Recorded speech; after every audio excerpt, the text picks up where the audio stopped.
South ఇండియాలోనే అతి తక్కువ ధరలకి రత్నాలనందించే ఏకైక సంస్థ 6JVR. అందరికీ నమస్కారం.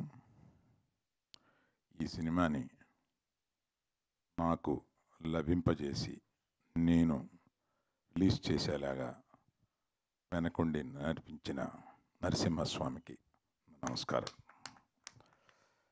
నేను కొద్దిమందిని ఇక్కడ మెన్షన్ చేసుకోవాల్సిన అవసరం ఉంది. నాకు హుంబాలే ఫిలిమ్స్కి నాకు ఒక అవినాభావ సంబంధం ఉంది. విజయ్ గారు ఫోన్ చేసి ఈ సినిమాని మీరు రిలీజ్ చేయాలి అంటే తప్పనిసరిగా అనేది మాకు అంతకన్నా పెద్దగా సంభాషణ ఉండదు. అట్లాగే కాంతారా ఇంకొక ఆయన సినిమా ఇంకొక చోట రిలీజ్ చేసాం. ఆయనకి మనస్ఫూర్తిగా కృతజ్ఞతలు చెప్తున్నాను ఈ అవకాశం నాకు తీసుకొచ్చినందుకు. ఆ తర్వాత నిర్మాత శిల్ప గారితో ఫోన్ చేసి నేను మొదటి రోజున థియేటర్ హంబుల్గా చేశాము. ఈ సినిమాకి రియాక్షన్ చూసి రెట్టింపు చేశాము. సాయంత్రానికి ఆ మరుసటి రోజుకి మళ్ళీ 2 థియేటర్స్ పెట్టి పెంచుకుంటూ వెళ్తున్నాము అని ఆమెకి ఫోన్ చేసి చెప్పినప్పుడు ఆమె అలాగ నేను ఆమె మాట్లాడిన దాన్ని బట్టి ఆమె 50 సంవత్సరాలు ఉంటాయని అనుకున్నాను. ఆమె అంత చక్కగా ఇది మా ప్రయత్నం ఏమీ లేదు సార్, నరసింహస్వామి మా ద్వారా ఈ పని చేయించాడు, నరసింహస్వామి మీ దగ్గరికి పంపించి ఇది రిలీజ్ చేయించాడు అని ఏది చెప్పినా వాళ్ళు నమ్మిన దీంతోటే మాట్లాడుతున్నారు. సరే, దర్శకుడితోటి ఈరోజు మాట్లాడాను అశ్విన్ కుమార్ గారితో. ఈ హంబుల్నెస్లో 2 రకాలు ఉంటాయి. హంబుల్నెస్ని ప్రజెంట్ చేస్తారు కొంతమంది, హంబుల్నెస్ని రియల్గా ఇక్కడ ఫీల్ అవుతూ ఉంటారు కొంతమంది. ఆ హ్యూమిలిటీని హంబుల్నెస్ని రియల్గా అశ్విని దగ్గర నేను చూశాను. నేను దానికి నిజంగా వీళ్ళు ఇంత ఆ ప్రయత్నం ఎన్ని కష్టాలు పడ్డారో. 2020 యూ స్టార్టెడ్ దిస్ ఇన్ 2021 నుంచి ఇప్పటి వరకు ఈ సినిమా తీయడానికి ఎన్ని కష్టాలు పడ్డారో అది పొద్దున చెబుతుంటే నిజంగా వాళ్ళకి మొండితనంతో ఆ సినిమాని పూర్తి చేయాలన్న ఒక పట్టుదలతోటి 3 సంవత్సరాలు దాని వెనకాల పడి దాన్ని పూర్తి చేశారు. అలాగా అంత పట్టుదలతో పూర్తి చేసినందుకు ఇవాళ నరసింహస్వామి ఆయన భార్యకి ఇంతటి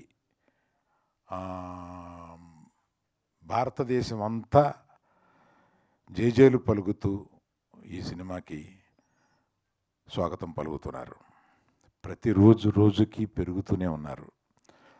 మొన్న ఏఎంబిలో 200 మంది స్వాములు వచ్చి ఈ సినిమా చూసి వెళ్తున్నారు. అందులో కొన్ని సంవత్సరాలు అయిపోయింది మేము థియేటర్కి వచ్చి అని చెప్తున్నారు వాళ్ళు.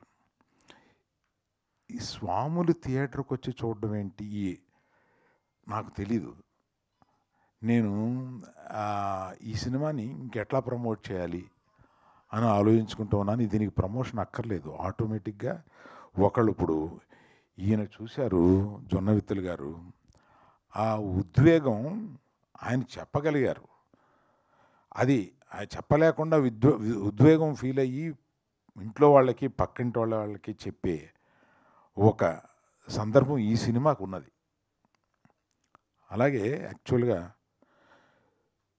తనికెళ్ళ భరణి గారికి జొన్నవిత్తులు గారికి నేను ఒక రకంగా కృతజ్ఞత ఎలా చెప్పాలంటే, మా గీతా ఫిల్మ్ డిస్ట్రిబ్యూటర్స్లో అడిగారు, ఏమంటే ఇది నెక్స్ట్ మన నిర్మాత దర్శకులు వస్తున్నారు కదా, అప్పుడు మనం చీఫ్ గెస్ట్లుగా ఎవరిని పిలిస్తే బాగుంటుంది అని అంటే, నేను తడుముకోకుండా మనం పిలిస్తే పెద్ద పెద్దవాళ్ళు వస్తారు కానీ ఈ సినిమాకి పిలవాల్సింది భరణి గారిని జొన్నవిత్తులు గారిని పిలవాలి, నేనే వాళ్ళకి ఫోన్ చేసి రమ్మని చెప్తాను అని ఇమీడియట్గా వాళ్ళకి ఫోన్ చేస్తే, ఈ సినిమా గురించి ఆల్రెడీ విన్నామండి, అబ్బో గొప్ప సినిమా అంట కదా అంటే, ఇవాళ సాయంత్రం మీరు వీలు పెట్టి కుటుంబంతో సహా మీరు వెళ్ళి ఈ సినిమా చూడండి అని త్రిబులిలో వారికి ఏర్పాటు చేస్తే వాళ్ళు చూసి ముగ్ధులై ఇప్పుడు చెప్తున్నా, ఇది చూస్తే ఇటువంటి సినిమాని చేయడం మహద్భాగ్యంగా ఫీల్ అవుతున్నాను.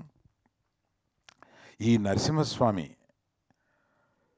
ఈ సనాతన ధర్మాన్ని నమ్మిన, ఇక్కడ ఉన్నవాళ్ళంతా ఈ సనాతన ధర్మాన్ని నమ్మిన వాళ్ళు.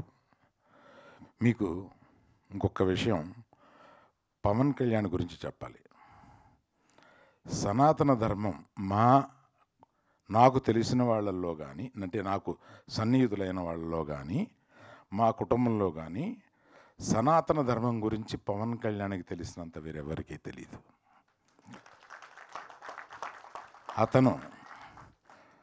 పవన్ కళ్యాణ్ గారు సనాతన ధర్మం గురించి మాట్లాడితే మనం ముగ్ధులం అవుతాం. తప్పనిసరిగా వారు ఈ సినిమా చూడాలని, ఈ సినిమా గురించి మాట్లాడాలని కోరుకుంటున్నాను.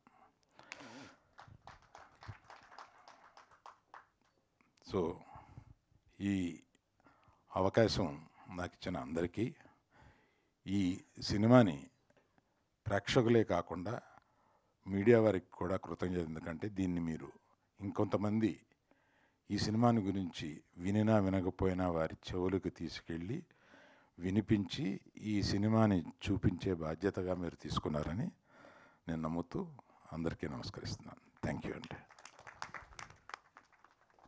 Thank you sir, thank you very much.